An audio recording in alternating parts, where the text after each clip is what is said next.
দুনিয়াতে উলঙ্গ আইছি এই সাদা কাপড়টার জন্য, এই সাদা কাপড়টার জন্য আসছি দুনিয়াতে। পুরুষ মানুষ ঢাকার দরকার নাই, সাদা কাফন দেখলে অন্তরের মধ্যে কি আসে? ভয়। আর সেটা মনে রাখবেন, পুরুষের ঢাকার দরকার নেই, মহিলাদেরকে এইভাবে উপর দিয়ে ঢেকে দিতে হয়। মরণের হরে জীবিত থাকতে দরকার নাই, কি কন? আমার মেয়ে, আমার স্ত্রী, আমার বোন, আমার মা বেপরদায় চলে, আমরা হইলাম দায়ুস। ওই পুরুষ দায়ুস যে তার স্ত্রী সন্তানকে পর্দা করায় না।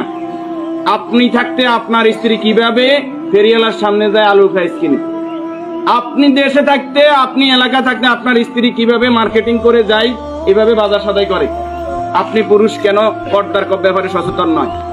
আপনার উপযুক্ত মেয়ে ওড়না ছাড়া ঘর থেকে বের হয় কিভাবে? আপনার মেয়ে, আমার মেয়ে কিভাবে পায়জামা টাকনুর উপরে পরে? আমার ছেলে কিভাবে পায়জামা টাকনুর নিচে পরে? আমার টাকা দিয়ে আমার ছেলে সিগারেট খায়, আমার টাকা দিয়ে আমার টাকার এমবি খরচ করে আমার ছেলে মেয়ে ঘরের মধ্যে গান বাজনা করে। আপনি পুরুষ উদাসীন, আপনার খবর নাই। খোদার কসম, দায়ুস ওই পুরুষ যে পুরুষ তার পরিবারকে দিন শিক্ষা দেয় না, কোরআন শিক্ষা দেয় না, পর্দার কথা বলে না। আর দায়ুস জাহান্নামে যাবে। এই দুনিয়াতে আসছে সাদা কাপড়টার জন্য।